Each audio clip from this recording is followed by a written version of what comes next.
না, আমি ওর ভিডিও দেখবো না। নিজেকে আটকানোর জন্য হঠাৎ প্লে স্টোরে ঢুকলো। আঙুল একবার থেমে আবার এগিয়ে গেল, টাইপ করলো ফ্রি ফায়ার। একটা দীর্ঘশ্বাস ফেলে ইনস্টল বাটনে ক্লিক করলো। আর মনে পড়ে গেল সেই 14 বছর বয়সের সময়টার কথা, যখন স্কুল থেকে ফিরে ইলা তার মায়ের ফোন নিয়ে লুকিয়ে গেম খেলতো। হঠাৎ একদিন মায়ের চোখে ধরা পড়ে যায় মার খেয়েছে। তা এখনো মনে হলো গা শিউরে ওঠে। সেদিন সাবিহা বেগম রেগে গিয়ে নিজের ফোনটাকে মেঝেতে ছুঁড়ে মেরেছিলেন। স্ক্রিন ভেঙে গিয়েছিল। সেদিন ইলা কেঁদে কেঁদে প্রতিজ্ঞা করেছিল আর কোনোদিন গেম খেলবে না। কিন্তু আজ তাসকিনকে বলতে সে পুরনো শপথ ভাঙলো। গেমটা ইনস্টল শেষ হলো। লগ ইন করতে গিয়ে হঠাৎ বুকটা ধক করে উঠলো। পুরনো আইডি এখন আছে কি না জানা নেই, তবুও লগ ইন করলো। আইডিতে ঢুকে গেল আইডির নাম সিজুকা। অবাক হয়ে ইলা চুপ করে তাকিয়ে রইল স্ক্রিনের দিকে। পুরনো কোনো কিছুই নেই। 5 বছরে অনেক কিছুই চেঞ্জ হয়ে গেছে। ইলা খেলাও ভুলে গেছে। লিস্টে কোনো ফ্রেন্ড নেই। একসময় অনেক ফ্রেন্ড ছিল, তো আজ এই লিস্ট ফাঁকা। শুধু একটি নাম ঝলমাল করছে, আই অ্যাম ওয়েটিং। এলার ভুরু কুচকে গেল। এই আইডি সে চিনে না। নামটা তো আগে কারো ছিল না, নাকি কেউ নাম চেঞ্জ করেছে? একটু দ্বিধা নিয়ে সে প্রোফাইলে ঢুকলো। কিছু লেখা নেই, শুধু একটা উক্তি, old players never die, they just wait. এলা ব্যাক হয়ে গেম খেলা শুরু করলো। খেলতে ভালোই লাগছে, কিন্তু অনেকদিন পরে খেলার কারণে হাত ফ্রিজ হয়ে গেছে। রাত তখন প্রায় 11টা। রুপটপে আরিয়ান ফোনে খবর পড়ছে, চোখে হালকা ক্লান্তি। একসময় ফোনটা নামিয়ে নিল অচেতনভাবে। গ্যালারি খুললে একটা ভিডিও খুলে গেল, ইলার ড্যান্সের ভিডিও। আরিয়ান ঠোঁট কামড়ে হেসে ফেলল। আর তালুকদার বাড়িতে সেই সময় ইলার কাউকে ভোলার জন্য গেম খেলায় ব্যস্ত। ইলা খেলতে খেলতে একসময় ফোনে একটা নোটিফিকেশন এলো, I am waiting, send you a request, let's play together. ইলার চোখ বড় হয়ে গেল, মুখের ভেতর ধপধপ শব্দ পাচ্ছে। ইলা খেলা শেষ করে লবিতে গেল। তারপর সে থেমে গেল কয়েক সেকেন্ড, তারপর ধীরে ধীরে স্ক্রিনে ট্যাপ করলো। একসেপ্ট স্ক্রিনে ঝলক দিল। সে আইডিটা জয়েন্ট হলো। আসসালামু আলাইকুম সিজুকা। ওয়ালাইকুম আসসালাম। আপনাকে তো চিনলাম না। চেনার কথাও না, আমি তো নাম চেঞ্জ করেছি, তাই হয়তো চিনতে পারছো না। নাম বলেন, তাহলে চিনবো হয়তো। তুমি তো কোনোদিন আমার নাম শোনোনি। সেই সময় সাবিহা ইলার রুমে আসে। ইলা তাড়াতাড়ি করে গেম থেকে বের হয়ে যায়। সাবিহা এসে বলে, ইলামা, ঘুমাসনি তুই এখনো? না আম্মু, ঘুমাবো একটু পরে। ঘুমাই যা, কালকে তো বিয়ে, অনেক ঝামেলা যাবে, তাই আজ ঘুমিয়ে যা। সাবিহা ইলার রুমের লাইট অফ করে চলে গেল। ইলাও শুয়ে পড়ল। রাত প্রায় 2টা। আকাশে মেঘের আড়ালে চাঁদ আধো ঝাপসা হয়ে আছে। বাতাসের ড্রিঙ্কস আর সিগারেটের গন্ধ মিশে একটা ঘোরের আবহ তৈরি করেছে। রুপটপ রেস্টুরেন্টে ব্যাচেলার পার্টির চূড়ান্ত ধামাকা এখনো চলছে। ড্যান্স ফ্লোরে সবাই একদম পাগলের মতো নাচছে। রাত গলায় হাত দিয়ে চেঁচিয়ে উঠল, এই গানটা শুধু আমার জন্য বাজাও ডিজে ভাই, अभी तो पार्टी शुरू हुई है। গান বাজতেই রায়েদ আর আদিপ একে অপরের কাঁধে হাত রেখে নাচতে শুরু করলো। চারপাশে সবাই হাসছে, কিন্তু তারা নিজের দুনিয়ায় হারিয়ে গেছে। রায়েদের মুখ লাল, চোখ আধা বন্ধ। এক হাতে বোতল নিয়ে আদিপকে বলছে, ভাই ভাই, আমার ভাই একদম ভাই, জানিস পরি তোকে পেয়ে খুব ভাগ্যবতী রে। আদিবও টলতে টলতে বলল, তুই চুপ কর, আমার বউয়ের নাম মুখে নিবি না। দুজনের কথায় সবাই হেসে গড়িয়ে পড়ল। সাম আর সামিন পাশে বসে বলছে, এই দুজনকে নিয়ে কাল সকালে নিউজ হবে। রাতের আড্ডা, হাসি, চিৎকারের সময় কখন গড়িয়ে গেছে কেউ বুঝতে পারেনি। নিজের শেষ গান বাজিয়ে জানালো লাস্ট ট্র্যাক। বন্ধুরা সবাই গ্লাস তুলে একসাথে চিৎকার করলো। আবিদ ভাইয়ের বন্দি জীবনকাল থেকে শুরু।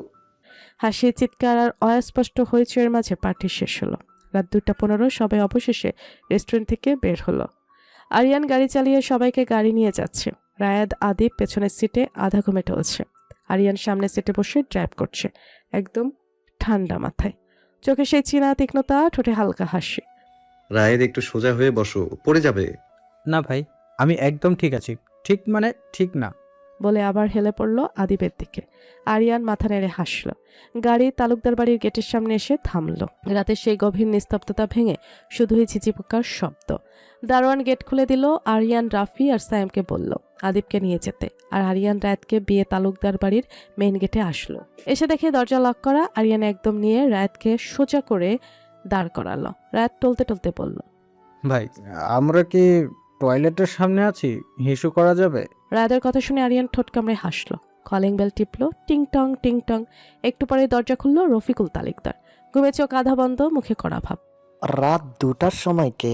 বাক্য শেষ করার আগে রফিকুল তালুকদার দেখলেন রায়াত সামনের দিকে এক পা বাড়াতেই ভারসাম্য হারিয়ে সোজা ডিগবাজি খেয়ে বাগানে পড়ে গেল। ঘাসে গড়াগড়ি খেয়ে শেষে থামলো গাছের গোড়ায়। আরিয়ান সেই দৃশ্য দেখে প্রথমে চুপ, তারপর এমন হাসতে লাগলো যে চোখ দিয়ে পানি চলে এলো। হাসির মাঝেই বলল, সরি আঙ্কেল, ও একটু বেশি ড্রিঙ্ক করে ফেলেছে, তাই এমনটা হয়েছে। আমি সামলে নিচ্ছি ওকে। রফিকুল তালুকদার হতভম্ব হয়ে তাকিয়ে আছেন, মুখে শুধু একটা শব্দ, এই ছেলেটা। আরিয়ান এগিয়ে গিয়ে রায়াতকে টেনে তুলল। রায়াতের চোখ বন্ধ, মুখে কেমন শিশুর মতো শান্ত ভাব। চল হিরো, ঘুমের রাজ্যে নিয়ে যাই। ওকে হাত দিয়ে দাঁড়িয়ে রফিকুল বললেন। এই বয়সে যদি তোরা এমন করিস বিয়ের পর কি করবি? আরিয়ান এবার একদম ভদ্রভাবে হেসে মাথা নিচু করল। আপনার কথাই ঠিক আঙ্কেল, কিন্তু 2-1 দিন এটা ব্যাপার না। রায়াতকে কাঁধে তুলে সিঁড়ি দিয়ে উপরে নিয়ে যেতে যেতে নিজের মনে ফিসফিস করে বলল। এই রায়েত, তুই পরের বার পার্টিতে গেলে আমি হেলমেট নিয়ে যাব। তোর ডেকবাজি সহ্য করা মুশকিল। আজ কপাল জোরে মাথাটা বেঁচে গেছে। রাতকে বিছানায় শুয়ে দিয়ে আরিয়ান নিঃশব্দে ঘর থেকে বের হয়ে এলো। ছাদে রাত এখন প্রায় 3টা। আরিয়ান নিচে গাড়ির দিকে তাকিয়ে একবার দীর্ঘশ্বাস ফেলল, ঠোঁটে একটা কৌতুকপূর্ণ হাসি ফুটে উঠল। এই বিয়ে বাড়ি মনে হয় আমার ট্রেনিং ক্যাম্পের চেয়েও বেশি অ্যাডভেঞ্চারাস। সকাল 9টা। তালুকদার বাড়িতে আজ উৎসবের আমেজ। চারপাশে ফুলের গন্ধ, ছেলেমেয়েরা দৌড়ঝাঁপ করছে। টেবিলে রঙের প্যাকেটের স্তূপ, আজ আবির খেলার দিন। সবার ড্রেস কোড আজ সাদা। রিমা, হালিমা, পরি, রাফি, রায়েদ, আদিব, সায়েম সবাই সাদা পোশাকে রঙের মেলা তৈরি করেছে। আরিয়ানও আজ ব্যতিক্রম নয়, পরেছে একটা খাঁটি সাদা পাঞ্জাবি, সূক্ষ্ম সোনালি এম্ব্রয়ডারিতে কলার ঘিরে হালকা ঝিলিক, বুকের কাছে 3টা বোতাম খোলা, নিচে ফিট সাদা পায়জামা, হাতে সোনালি ঘড়ি, চুল সামান্য এলোমেলো, চোখে সেই পরিচিত গম্ভীর গভীরতা। সে বসে আছে বাগানের এক কোণে, কাঠের চেয়ারটায়, হাতে ধোয়া ওঠা কফির কাপ, চোখ ফোনের স্ক্রিনে স্থির। চারপাশের উল্লাসে যেন তার কোনো আগ্রহ নেই। কিছুক্ষণের মধ্যেই শুরু হলো রঙের খেলা। রায়েদ আর আদিব একে অপরের মুখে আবির লাগিয়ে হাসছে। হালিমা চিৎকার করে রাফির মুখে লাল রং ছুড়ে দিল। সবাই লাল, নীল, গোলাপি রঙে ভরে গেছে। শুধু একজন এখনো একদম ফর্সা পরিষ্কার, আরিয়ান। রাফি দূর থেকে চিৎকার করে বলল, ভাই এক চিমটি রং লাগিয়ে দিই। আরিয়ান কফিতে চুমুক দিয়ে নির্বিকারভাবে বলল। কেউ আমার গায়ে রং লাগানোর চেষ্টা করলে আজ কফি নয়, রঙই খাওয়াবো। আরিয়ানের কথা শুনে সবাই হেসে উঠল, কেউ আর সাহস করল না আরিয়ানকে আবির দিতে। এমন সময় হঠাৎ পেছনের দিকের পথ দিয়ে একটা হালকা বাতাস বয়ে গেল, আর সেই হাওয়ার সঙ্গে এলো ইলা। ইলার গায়ে সাদা চুড়িদার, কাঁধে লাল ওড়না, হালকা বাতাসে উঠছে। কানে ছোট লাল ঝুমকা, চোখে কাজল, ঠোঁটে হালকা গোলাপি রং, মুখে এরকম শিশুর মতো চঞ্চলতা।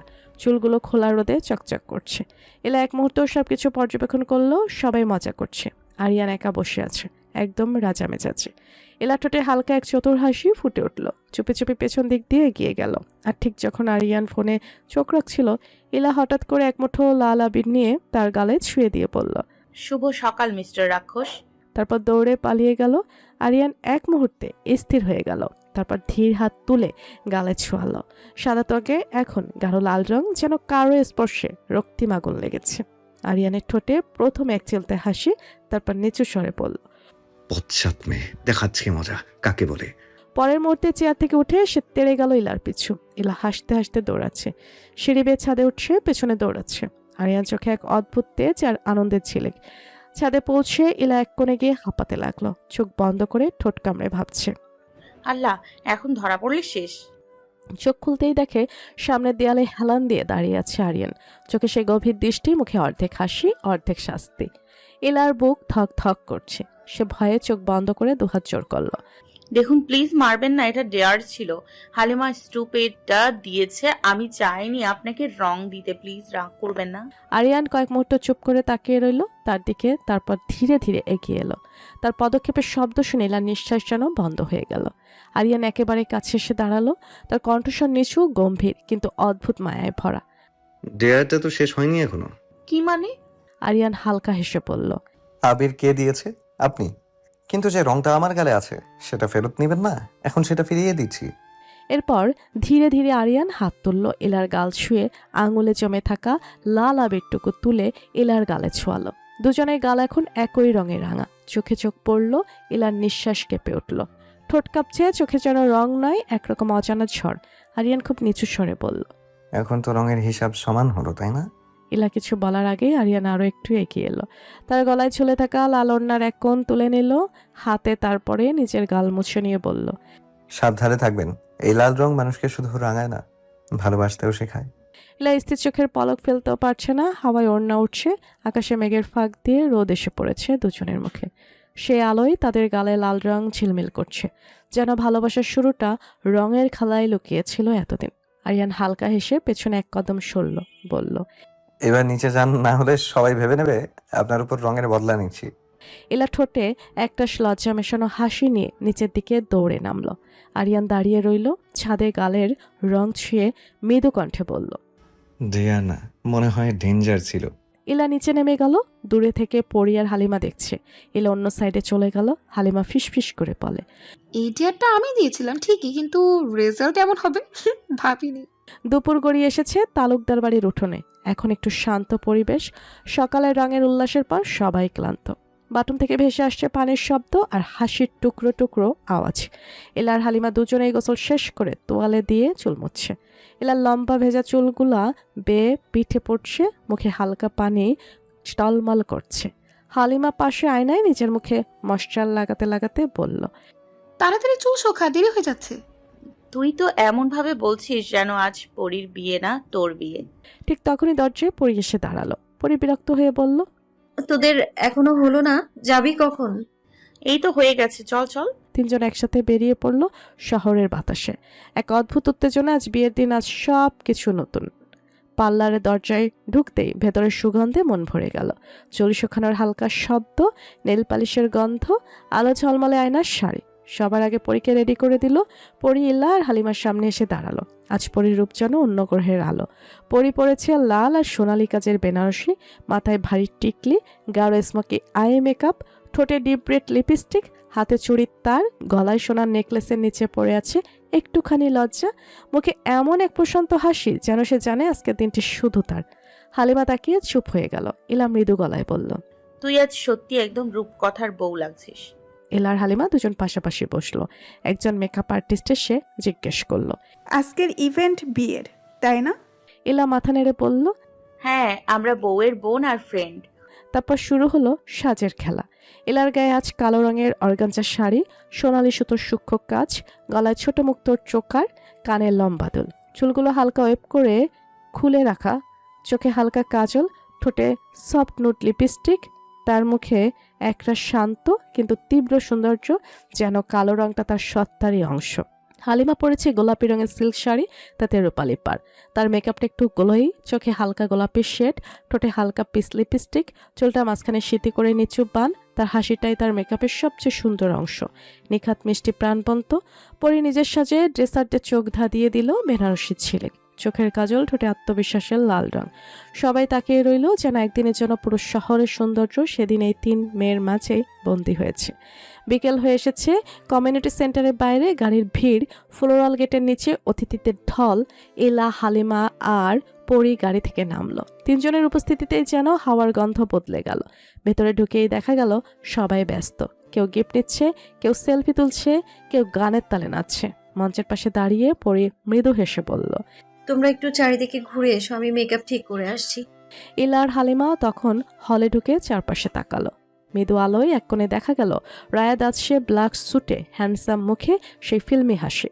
তার সামনে দাঁড়িয়ে আছে তাবুচ্ছুম, হালকা ব্লু ড্রেসে, চুলে ফুল গুজে রেখেছে। রায়াদ হাসতে হাসতে বলছে, জানো, তুমি হাসলে পুরো ঘরটা উজ্জ্বল হয়ে যায়। তাবুচ্ছুম লজ্জায় চুল সরিয়ে বলল, আপনি কিন্তু মিষ্টি কথা খুব ভালো বলতে জানেন।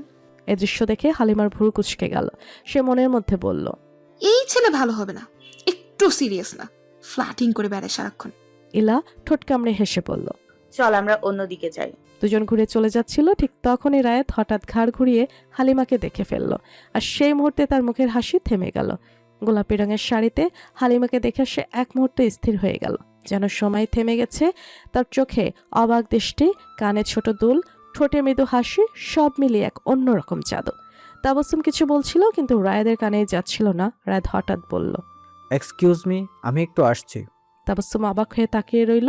রায়াদ হালিমা দেখে কিছু বলতে গিয়েও থেমে গেল, শুধু মনে মনে ভাবল, এই মেয়েটা গোলাপি শাড়িও স্নান করে দেবে, এমন আলো নিয়ে আসি।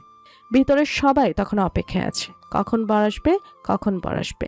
একটু পরেই বাইরে গাড়ির হর্ন শোনা গেল। সঙ্গে সঙ্গে ছেলেরা চিৎকার শুরু করলো, বর চলে এসেছে, বর চলে এসেছে। আর সেই মুহূর্তে মেয়েরা সবাই একসাথে গেটের সামনে ছুটে গেল।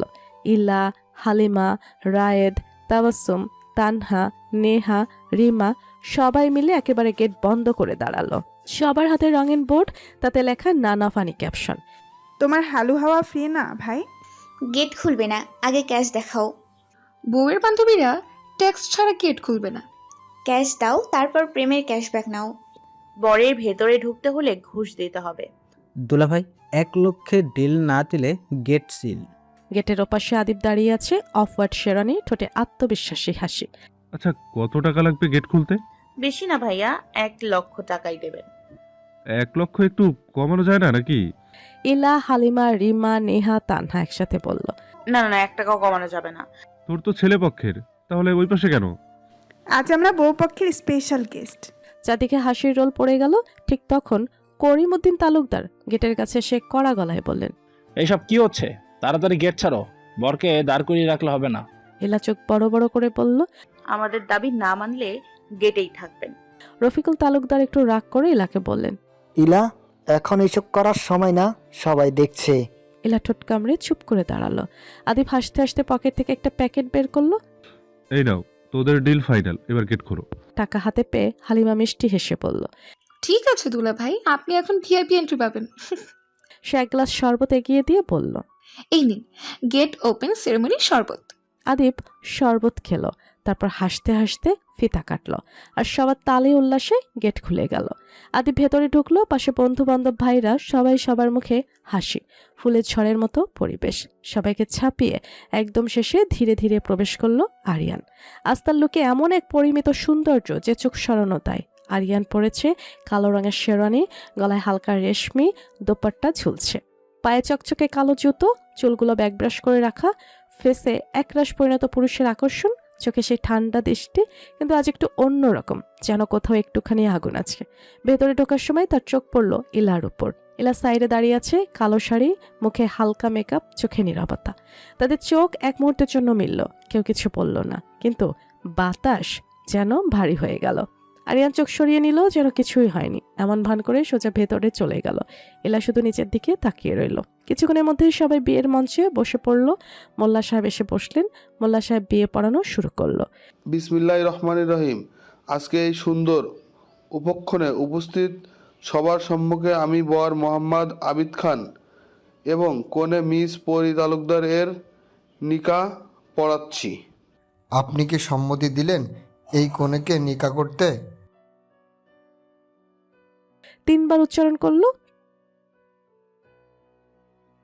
তারপর মোল্লা সাহেব কনের ঘরে গেলেন। মোল্লা সাহেব পরীকে বলেন, তুমি কি সম্মতি দিয়েছ আবিদকে স্বামী হিসেবে গ্রহণ করতে? জি কাবুল। সেও 3 বার বলল। কাবুল কাবুল কাবুল। চারপাশে আলহামদুলিল্লাহ ধ্বনি উঠল, সবাই তালি দিল। মোল্লা সাহেব দোয়া পড়ে বললেন, আল্লাহ তাদের দাম্পত্য জীবন বরকত দান করুক।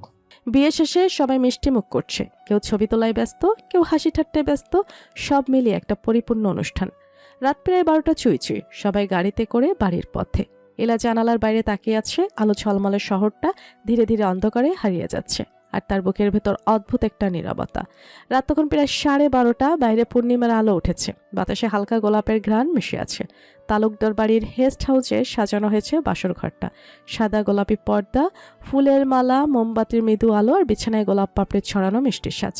পরীকে আগেই ঘরে বসিয়ে দেওয়া হয়েছে লাল বেনারসি, গলায় ভারী সোনার হার, ঠোঁটে হালকা লাল রং, চোখের লাজের আলো, হাত দুটো মেহেদিতে রাঙানো, কাঁপছে অল্প অল্প করে। বুকের ভেতর কেমন যেন ধুকপুক করছে, আজ থেকে এক নতুন জীবন শুরু হতে যাচ্ছে। বাইরে তখন সবাই মজা করছে, রিমা, তানহা, নেহা, হালিমা, রায়েত, সবাই গেটের সামনে দাঁড়িয়ে। না না, টাকা না দিলে ঢুকতে পারবে না। আদিব হাসতে হাসতে বলল, তোরা টাকা নেই, কিন্তু একটু ছাড় দে, জামাইকে একটু ঘরে ঢুকতে দে। না জামাই সাহেব, ছাড় বলে কিছু নেই, আজ আপনি বন্দি। শেষে সবাই অনেক হাসি ঠাট্টার পর 10,000 টাকা নিয়ে অবশেষে গেট খুলে দিল। আদিব হাঁটতে হাঁটতে বলল, আজ তো আমারই বিয়ে, তবু মুক্তি কিনতে হলো। এর আগেই চলে গেছে, গাড়ি থেকে নেমে কারোর সাথে কোনো কথা না বলে। আদিব রুমে ঢুকেছে, এদিকে সবাই যে যার ঘরে চলে গেল। হালিমা ইলার রুমের দিকে যাচ্ছিল, ঠিক সেই সময় রায়েত পেছন থেকে হালিমার হাত ধরে ফেলে। হালিমা পিছু করে দেখে রায়েত। হালিমা কিছুটা অবাক হয়ে রায়েত হাঁটু গেড়ে বসে একটা গোলাপ নিয়ে হালিমাকে প্রপোজ করে। ফাইলে ফার্স্ট কাউকে দেখে আমার হার্টবিট বেড়ে গেছে, আর সেটা হচ্ছে তুমি, তাই আমি দেরি করতে চাইনি। I love you. আপনার এই ট্রিক্স অন্য কোথায় ট্রাই করবেন মিস্টার ভন্ড।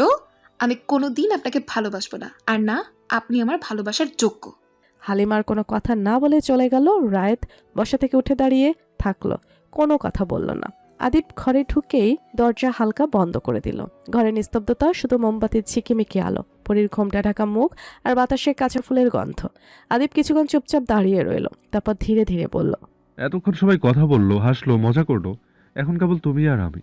পরী মাথা উঁচু করে বলল, সবাই তোমাকে নিয়ে কত মজা করছিল, তোমার মুখের ভাব দেখেই হাসি পাচ্ছে আমার।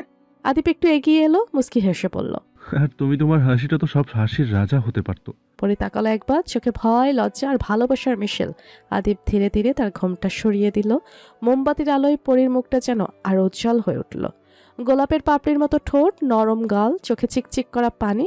আদিপ এক চোখে তাকিয়ে বলল, তুমি জানো, আমি যতই দুষ্টুমি করি, আসলে তোমার মতো কাউকে চেয়েছিলাম লাইফ পার্টনার হিসেবে। পরী মাথা নিচু করলো, কানে কানে বলল, তুমি খুব বদ, এখনো দুষ্টুমি করছো? আদিপ হাসলো, তার কণ্ঠটা গভীর, উষ্ণ তবু কোমল। বদই তো, তোমার মতো একটা মেয়েকে ভালোবাসার জন্য একটু বদ না হলে হয়?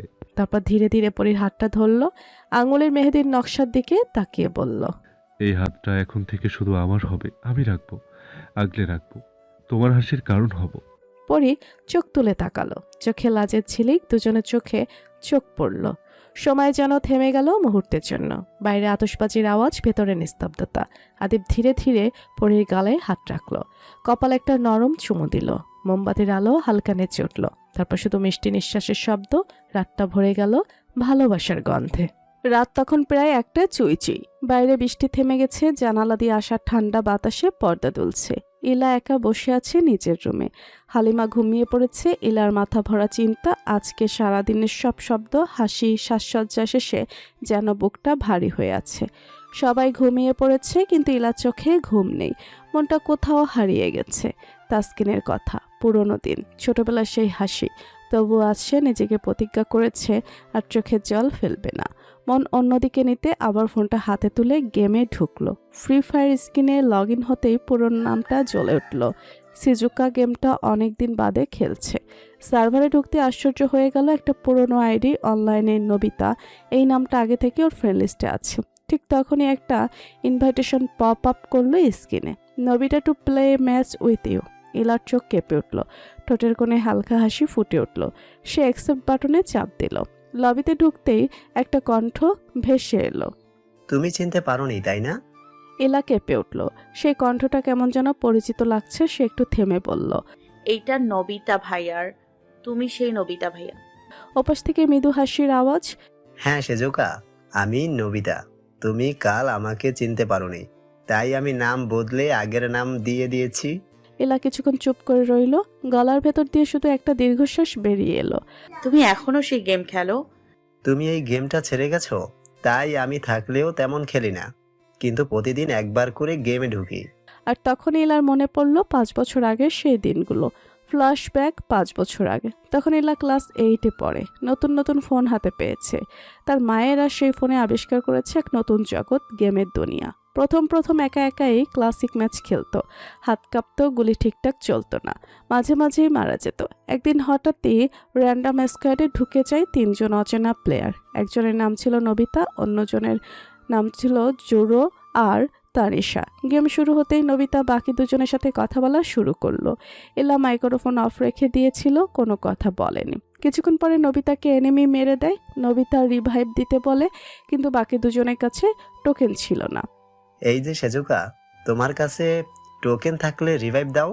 এলা চুপ করে থাকে, কিছু বলে না। এটা দেখে নবিতা ইলাকে ধমক দিয়ে এলা ভয়ে মাইক্রোফোন অন করে বলে, আমার কাছে টোকেন নাই তো। এইটুকু কথা শুনে নবিতা স্তব্ধ হয়ে যায়। নবিতা বলে, তুমি নতুন না মনে হয়, একদম বেগিনা। এলা একটু ভয় পেয়েছিল। হ্যাঁ, আমি একটু নতুন, গেমের কিছুই তেমন জানি না। চিন্তা করো না, আমি তোমার পাশে আছি।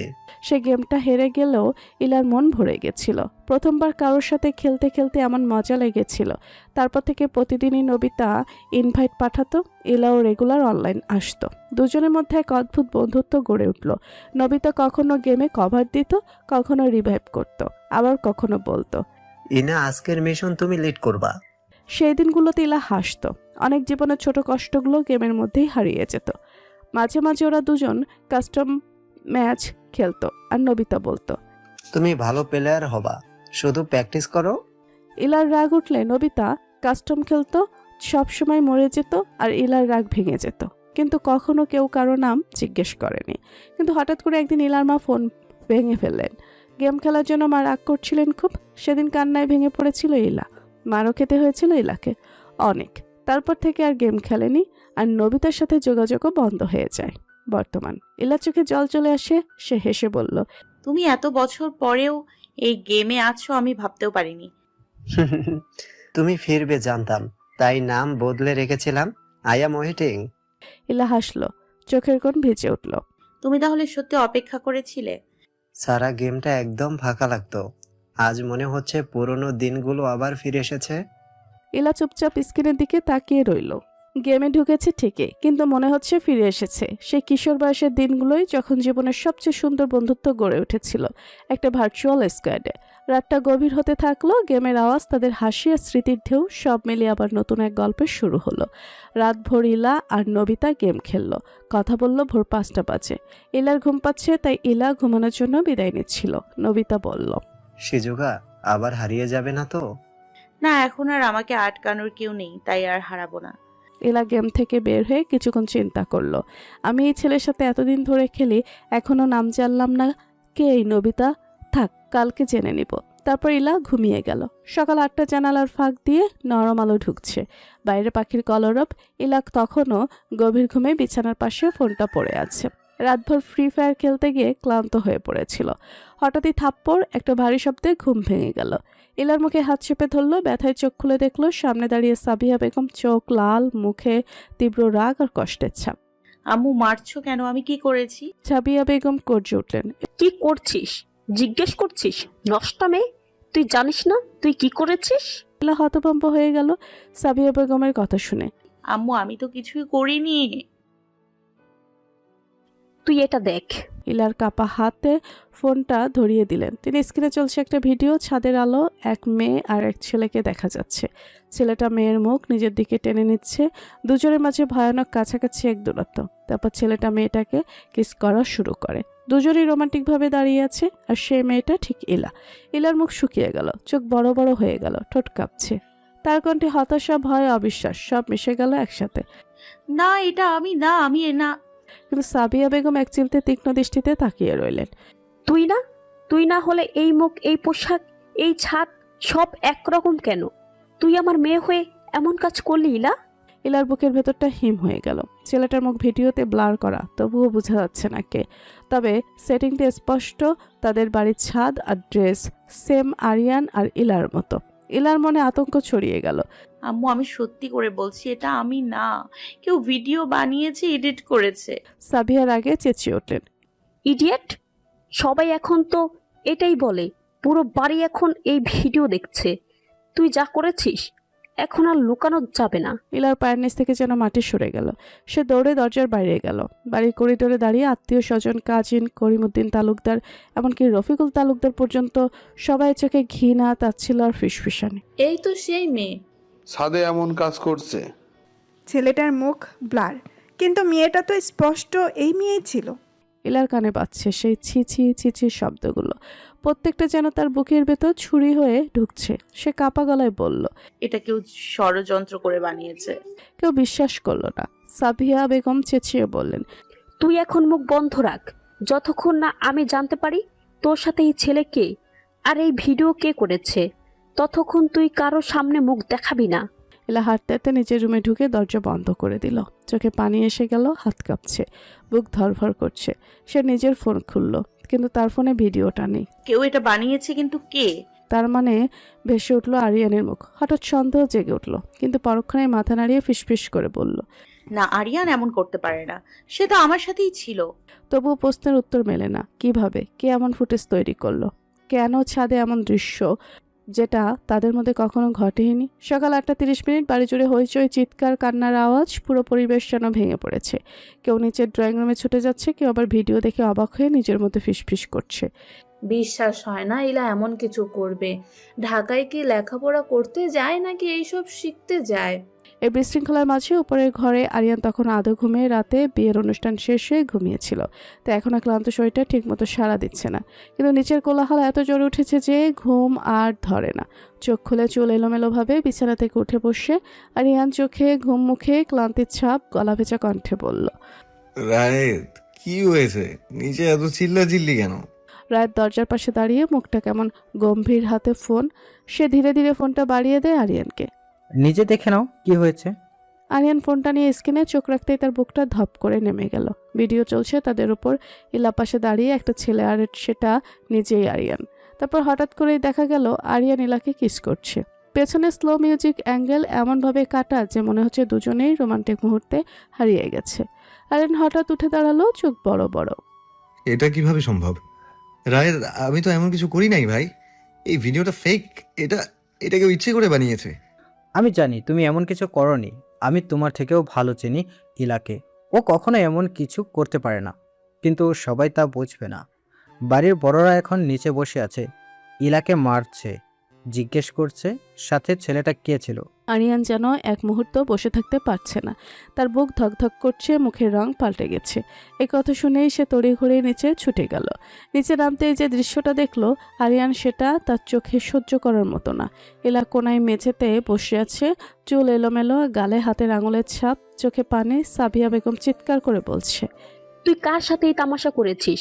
এই ছেলেটা কে বল? এলা কাঁদছে, কণ্ঠটা কাঁপছে, বারবার বলছে, আম্মু আমি সত্যি করে বলছি আমি এমন কিছু করিনি। চুপ! এত বড় প্রমাণ দেখার পরও মুখে মিথ্যা বলিস? তারপর আবার একটা চড় মেরে দেয় ড্রয়িং রুমে। তখন উপস্থিত সবাই, রফিকুল তালুকদার, করিমউদ্দিন তালুকদার, আদিবের বাবা মা আর আরিয়ানের বাবা মা সবাই আছে। পরিবেশটা ভারী যেন বাতাস জমে গেছে। ঠিক তখনই দরজার পাশে দাঁড়ানো আরিয়ান গর্জে উঠল, আন্টি যথেষ্ট হয়েছে। ইলা যা বলছে ও সত্যি বলছে। আমরা এমন কোনো বাজে কাজ করিনি। সবাই থমকে গেল। সাবিয়া বেগম চমকে আরিয়ানের দিকে তাকালো। আরিয়ান ধীরে ধীরে সামনে এগিয়ে এলো। তার চোখে এক ফোঁটা ভয় নেই, শুধু রাগ আর অপমানের মিশ্র ছায়া। আমরা ছাদে ছিলাম ঠিকই, কিন্তু এমন কিছু হয়নি। এই ভিডিওটা এডিট করা, কেউ ইচ্ছে করে আমাদের ফাঁসিয়েছে। কিন্তু কেউ যেন শুনতে চাইছে না আরিয়ানের কথা। শেষ হতেই তার বাবা মেহরাব খান উঠে দাঁড়ালেন, চোখে রাগ, কণ্ঠ ভারী। ঠাস একটা জোরে চড় পড়ল আরিয়ানের গালে। পুরো ঘর নিস্তব্ধ হয়ে গেল। তোর মুখে এসব কথা শুনতে হবে আজ? আমি কখনো ভাবিনি তোকে আমি এত ভালোবাসা, এত শিক্ষা, এত বিশ্বাস করেছিলাম এইসব করার জন্য। মেহরাব খানের গলা কেঁপে উঠছে রাগে ও কষ্টে। আরিয়ান চোখ নামিয়ে গাল চেপে বলল, আব্বু আমি সত্যি করে বলছি, আমি এমন কিছু করিনি। এটা ফেক ভিডিও, কেউ আমাদের ফাঁসিয়েছে। নাফিসা খান কাঁদতে কাঁদতে বললেন, আরিয়ান সবাই তো ভিডিওটা দেখেছে, সবাইকে এখন কে বিশ্বাস করাবে? এই লজ্জা আমরা কোথায় রাখবো? রফিকুল তালুকদার গম্ভীর কণ্ঠে বললেন, ছেলেটার মুখ ব্ল্যাক করা হলো, এখন সবাই বুঝে ফেলেছে। এই ঘটনার পরে আমাদের পরিবারের মান সম্মান শেষ। এলা কাঁদতে কাঁদতে আবার সাবিহা বেগমকে বললেন, আম্মু আমি মিথ্যা বলছি না, আরিয়ান ভাই আর আমি কিছু করিনি। এই কথা শুনে সাবিহা বেগম আবার চিৎকার করে উঠলেন, আরিয়ান ভাই, তুই এখনো ওর পক্ষ নিচ্ছিস? এলা হাঁপাতে হাঁপাতে বলে উঠল, কারণ ও কিছু করেনি, কেউ আমাদের ফাঁসিয়েছে। আরিয়ান এবার দৃঢ় কণ্ঠে বলল, আমরা যদি অপরাধী হতাম তাহলে আমি এখানে দাঁড়িয়ে মুখ দেখাতাম না আন্টি। আপনার মেয়েকে অপমান করা মানে আমার নিজের সম্মান নষ্ট করা। আমি যেভাবেই হোক এই মিথ্যেটা প্রমাণ করব। ড্রয়িং রুমে একটা অস্বস্তিকর নীরবতা নেমে এসেছে। ইলার কান্নার শব্দ মিলিয়ে গেছে, এখন শুধু বাতাসের চাপা গুঞ্জন, আরিয়ানের ভারী নিঃশ্বাস আর চারপাশের দৃষ্টি। সবাই এমনভাবে তাকিয়েছে যেন কেউ কারো মুখ দেখতে চাইছে না। ঠিক তখন রফিকুল তালুকদার উঠে দাঁড়ালেন, তার চোখে রাগ আর অপমানের ছাপ স্পষ্ট। এ নিয়ে আর কোনো কথা না, এটা সত্যি হোক বা মিথ্যা, আমাদের বাড়ির মান সম্মান শেষ হয়ে গেছে। এখন এটার একটাই সমাধান, এই ছেলেটা আরিয়ান আমাদের মেয়েকে বিয়ে করবে। ঘরটা যেন মুহূর্তেই কেঁপে উঠল। সবাই একে অন্যের মুখের দিকে তাকিয়ে অবাক। আরিয়ান হতভম্ব হয়ে বলল, কি বললেন? বিয়ে? সেটা কখনো সম্ভব না। রফিকুল তালুকদার কণ্ঠ উঁচু করে বললেন, কেন সম্ভব না? এই ভিডিওতে তোমাকে দেখা গেছে। সেটা যদি মিথ্যা হয় তবুও এখন তো মানুষ কথা বলছে, তোমাদের ছবি, তোমাদের নাম ছড়িয়ে গেছে সোশ্যাল মিডিয়ায়, মানুষ মুখ দেখাতে পাচ্ছি না আমরা। আরিয়ান রেগে গিয়ে উঠে দাঁড়ালো, চোখ লাল, হাত মুষ্টিবদ্ধ। আমি বুঝতে পারছি না কেন কেউ আমার কথা শুনছে না। আমি বলেছি এটা এডিট করা ভিডিও, আমরা কিছু করিনি, এটা কারো ষড়যন্ত্র। রফিকুল তালুকদার ঠান্ডা কিন্তু গম্ভীর কণ্ঠে বললেন, ষড়যন্ত্র হোক বা বাস্তব তাতে কিছু যায় আসে না। মানুষ এখন বিশ্বাস করে নিয়েছে, আর আমাদের মেয়ের মাথায় যে কলঙ্ক লেগেছে সেটা মুছতে হলে সে পথ বিয়ে। আরিয়ান কণ্ঠ চড়িয়ে বলল। আমি কাউকে ভালো না বেশে বিয়ে করব না। এটা কোনো সমাধান না, এটা জোর করে চাপিয়ে দেয়া শাস্তি। ইলার চোখে জল, সে কাঁদতে কাঁদতে বলল।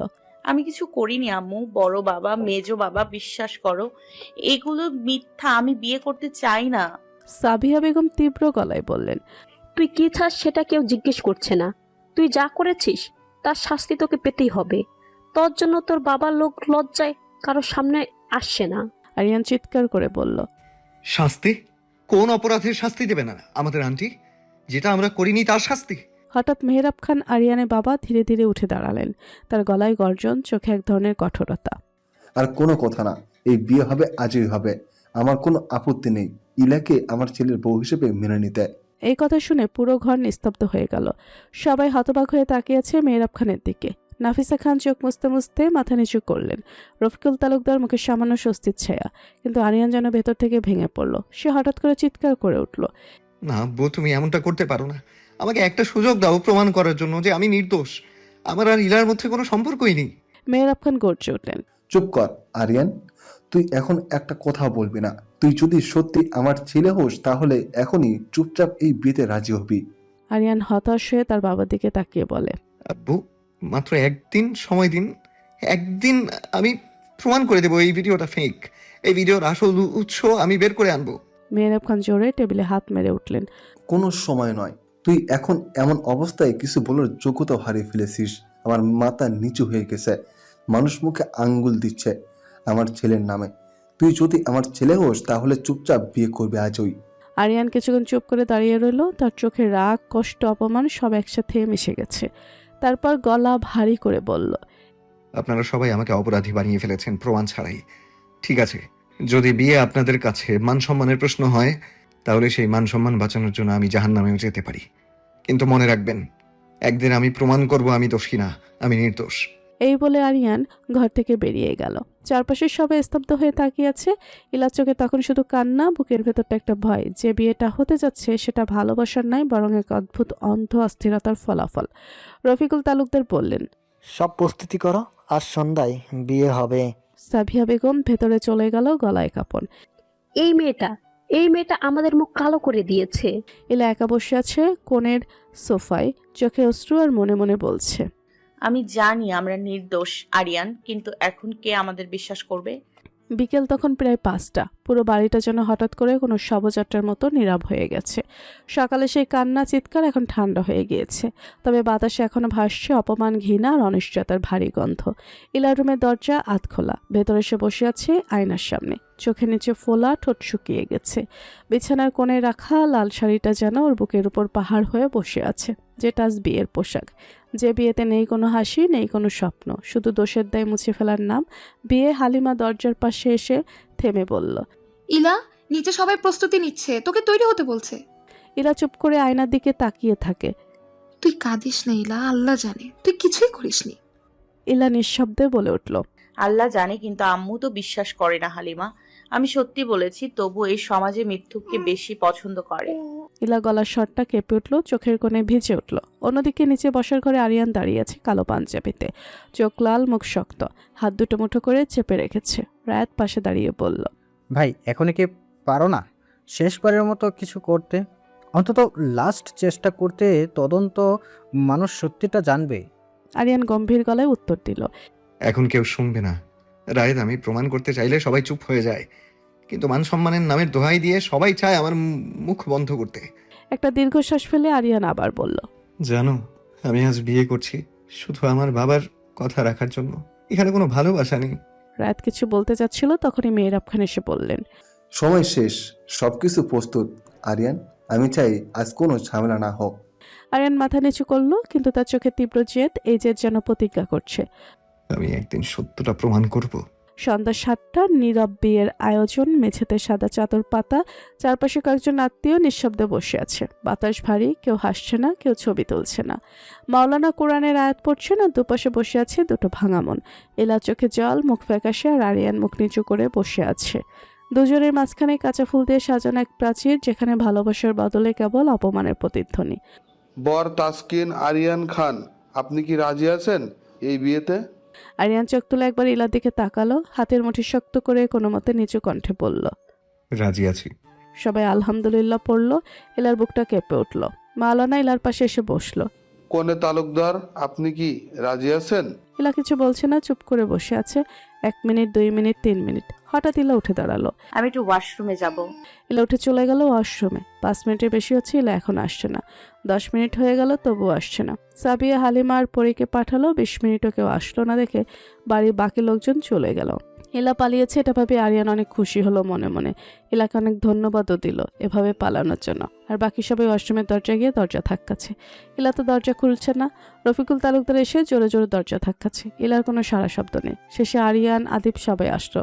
রফিকুল তালুকদার রায়াতকে বলল দরজা ভেঙে ফেলতে। আরিয়ান মেটে মেটে হাসছে। রায়াত দরজা ভেঙে যাবে এমন সময় ইলা দরজা খুলে বের হয়ে আসে। সাবিয়া সামনে এসে আবার একটা থাপ্পড় মারে। তুই মরছিস না কেন? সেটাও তো শান্তিতে করতে দিবে না।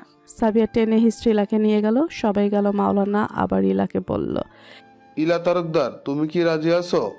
বলো মা, কবুল? ইলা চোখ বন্ধ করে শেষবারের জন্য তাসকিনের সাথে সব স্মৃতি মনে করে নিল। ইলা কান্না করে আসছে। ইলা কবুল বলছে না। সবাই বারবার কবুল বলতে বলছে, কিন্তু ইলা কবুল বলছে না। বিয়ে করবে না তাহলে পালাইতে পারতো, এত নাটক করার কি আছে? পেছন থেকে একটা ঠান্ডা শীতল হাত ইলার মাথায় হাত বোলাচ্ছে। ইলা মাথা তুলে দেখে রাশেদ তালুকদার দাঁড়িয়ে আছে। ইলা রাশেদ তালুকদারকে দেখে উঠে কান্নায় ভেঙে পড়ল। বাবা মেয়ে কান্না করছে। রাশেদ তালুকদার কোনো কিছু বলতে পারছে না, শুধু চোখের পানি ফেলছে। ইলা বাবাকে জড়িয়ে ধরে অনেক জোরে জোরে কান্না করছে। ইলামা, আমি তো তোর কাছে কোনোদিন কিছু চাইনি, আজ একটাই চাই, বিয়েটা করে নে। মা, আমি তোর জন্য দোয়া করব, তুই সব থেকে সুখী হবি। ইলা তার বাবার দিকে তাকালো, তারপরে চোখের পানি মুছে আবার বসলো। রাজি, আমি এ বিয়েতে রাজি। শব্দটা যেন নিজের বুক ফুঁড়ে বের হলো ইলার। মুহূর্তে সবাই নিঃশব্দভাবে আলহামদুলিল্লাহ পড়ল। বিয়ে সম্পন্ন হলো, কিন্তু কারো মনে শান্তি নেই। একটা অদ্ভুত ভার নামলো পুরো ঘরে। বিয়ে সম্পন্ন হয়ে গেছে। বাড়ি ভর্তি আলো, ফুলের গন্ধ আর চাপা নিস্তব্ধতা মিলেমিশে এক অদ্ভুত ভারী পরিবেশ তৈরি করেছে। ড্রয়িং রুমে বিয়ের আনুষ্ঠানিকতা শেষ হয়েছে। সবাই ক্লান্ত, কিন্তু সেই ক্লান্তির ভেতরেও একরাশ অস্বস্তি, যেন কেউ কিছু বলতে চায় কিন্তু পারে না। ইলা আর আরিয়ানের বিয়ে শেষ হয়েছে। সবাই চলে গেছে, শুধু বাড়ির ভেতর গম্ভীর নীরবতা। রায়াত, রাফি, আদিব, স্যাম সবাই মিলে ইলার রুমে সাজাচ্ছে। ফুলে ফুলে ভরে গেছে ঘরটা। লাল সোনালি আলোয় ঝলমল করছে চারদিক। বিছানার চারপাশে ফুলের মালা ঝুলছে। সুগন্ধি ছড়িয়ে আছে বাতাসে, তবুও সেই সৌন্দর্যের ভেতর একরাশ বিষণ্ণতা। হাসির বদলে সবার মুখে গভীরতা। রায়াত নিঃশব্দে বলল, সব ঠিক হয়ে গেল, কিন্তু ঠিক মনে হচ্ছে না ভাই। ইলার চোখে সে আগের মতো আলো নেই। মেয়েটা অনেক কষ্ট পাচ্ছে। রাফি ধীরে ধীরে একটা ফুল ঠিক করতে করতে বলল, যা হওয়ার হয়ে গেছে, এখন ওদেরকে শান্তিতে থাকতে দিতে হবে। যতই কষ্ট হোক, এই মুহূর্তে ওর পাশে কেউ না থাকলেও ও ভেঙে পড়বে। আদিব চুপচাপ একটা শ্বাস ফেলল। আরিয়ান ভাইও ভিতরে ভিতরে মরছে, কিন্তু আজ ওর হাতে কিছুই নেই। অন্যদিকে দরজার পাশে দাঁড়িয়ে থাকা হালিমা আর পরি ইলার পাশে বসেছিল। ইলা তার বাবা মার রুমে বসে আছে। মাথা নিচু করে, চোখ লাল, মুখ ফ্যাকাশে, ঠোঁট কাঁপছে। হালিমা ইলার কাঁধে হাত রাখলো। ইলা শোন, যা হওয়ার হয়ে গেছে। এখন তুই চুপ থাক, শান্ত থাক, ঝামেলা করে লাভ নেই। সবাই এখন তোকে দোষ দিচ্ছে, কিন্তু সময় প্রমাণ করবে তুই দোষী না। পরি মৃদুস্বরে যোগ করলো, তুই এখন নিজেকে সামলে রাখ। আরিয়ান ভাই এখন তোর স্বামী, চাইলেও তুই এটা পাল্টাতে পারবি না। ওকে অন্তত একটা সুযোগ দে। ইলা কান্না থামানোর চেষ্টা করে বলল, আমি তো কারো ক্ষতি করিনি কখনো, তাহলে আজ কেন এমন হলো পরি? কেন আমার ভাগ্যে এমন হলো?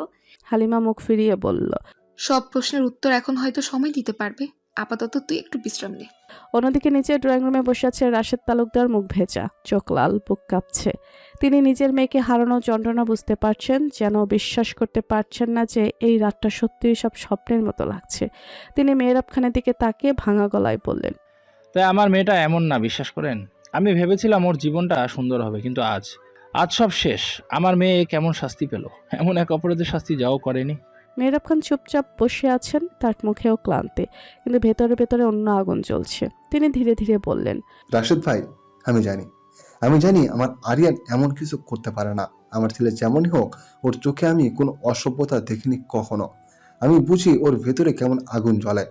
আর যা ঘটেছে এটা কোনো সাধারণ কাজ না, কেউ ইচ্ছে করে করছে। রাশেদ চমকে তাকালেন। মানে আপনি কি বলতে চাইছেন কেউ এই ভিডিওটা ইচ্ছা করে বানিয়েছে? মেহরাব খান মাথা নেড়ে বললেন, ঠিক তাই, কেউ ইচ্ছে করে এই নোংরা খেলাটা খেলছে।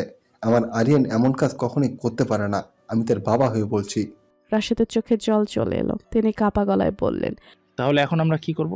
আমার মেয়েটাকে সবাই মেনে নেবে তো? লোকজন যা বলছে তাতে আমার মাথা নিচু হয়ে গেছে। মেহরাব খান গভীর নিঃশ্বাস নিলেন। এখন আমাদের একটাই কাজ, সত্যটা প্রমাণ করা। আরিয়ান এখন অনেক কষ্টে আছে, কিন্তু ও হাল ছাড়বে না। আমি জানি আমার ছেলে এখন যা করেছে সেটা আমাদের সবার সম্মান ফেরানোর জন্য। রাত 11টা, সব আলো নিভে গেছে। শুধু ইলার ঘরের দরজার ওপাশে একটা মৃদু হলুদ আলো জ্বলছে। বাইরে দূরে কোথাও কুকুর ডাকছে, আর ঘরের ভেতরে ফুলের গন্ধে ভারী হয়ে আছে বাতাস। রায়াদ আর আদিব চুপচাপ আরিয়ানকে রুম পর্যন্ত এগিয়ে দিল। দুজনের মুখে নিঃশব্দ ক্লান্তি। রায়াদ দরজার কাছে এসে থেমে বলল, ভাই, ওর অবস্থা খুব খারাপ। তুমি চুপচাপ থাকো, ঝগড়া করো না প্লিজ। আরিয়ান হালকা মাথা নেড়ে বলল। বুঝেছি। দরজা বন্ধ হতেই রুমে নিস্তব্ধতা নেমে এলো। ইলা বিছানায় বসে আছে, মাথায় ভারী ঘোমটা, চোখ ফোলা, মুখ শুকিয়ে গেছে কান্নায়। আরিয়ান ধীরে ধীরে এগিয়ে এসে দরজাটা ভেতর থেকে বন্ধ করলো। দুজনে চোখে চোখ পড়তে এক অদ্ভুত অস্বস্তি ছড়িয়ে গেল। আরিয়ান গভীর নিঃশ্বাস ফেলে বলল, আপনি কিছু বলছেন না কেন? ইলা ঠোঁট কামড়ে রাগ চেপে বলল, কি বলবো আমি? এই বিয়ে আপনি কেন করলেন? আপনি তো বলেছিলেন এই বিয়ে আপনি করবেন না। আরিয়ান ঠান্ডা গলায় বলল, তাহলে আপনি কেন পালিয়ে গেলেন না? একবারও চেষ্টা করলেন না নিজেকে বাঁচানোর? একবার যদি বলতেন পালাবেন, আমি হেল্প করতাম। ইলার আগে চিৎকার করে উঠে দাঁড়ালো। পালিয়ে যেতাম আমি, তাই না? এমনি আমার মা বাবা সবাই আমারে দোষ দিচ্ছে, কেউ বিশ্বাস করছে না আমি এমন কিছু করিনি। আর পালিয়ে গেলে আমি কোথায় যাব? আরিয়ান হাসলো, তেতো ঠান্ডা হাসি। বিশ্বাস? আপনি যদি সেই আবেগটা না দিতেন তাহলে আজ এই রাতটা দেখতে হতো না। আপনি কেন প্রতিশোধ নিতে গেলেন? আপনি না গেলে তো কিছুই হতো না। আরিয়ান বিরক্ত চোখ নিয়ে বলল, আমি কি জানতাম নাকি যে এই আবির দেয়া নিয়ে এমন কট খেয়ে যেতে হবে? আমি কতবার বললাম আমাদের মাঝে কিচ্ছু নেই, এইসব মিথ্যা, কিন্তু কেউ বিশ্বাস করলো না। ইলা চোখ লাল করে বলল, কট আপনি একা খাননি, আমিও খেয়েছি। সবাই তো চিৎকার করে বলছে আমি নষ্টা, আপনি তো তখন চুপ ছিলেন, কিছু বলেননি। আরিয়ানের মুখ শক্ত হয়ে গেল। চুপ ছিলাম কারণ আমরা কিছুই করিনি, আর আপনি শুধু কান্না করছিলেন, কিন্তু একবারও বলেননি এটা আপনার ডেয়ার ছিল, তাই আপনি রং লাগিয়েছিলেন আমাকে। ইলা চোখ মুছে কাপা গলায় বলল, আপনার কি মনে হয় এটা ডেয়ার ছিল? এটা বললে সবাই বিশ্বাস করেনি তো? আর তাছাড়া আমি ভয় পেয়েছিলাম। আরিয়ান কাছে গিয়ে বলল, আপনি ভয় পেয়েছিলেন, আমি না? আমি এক মুহূর্তে অপরাধী হয়ে গেলাম, আর আমার চোখের সামনে সবাই আমাকে অপরাধী বানিয়ে দিল।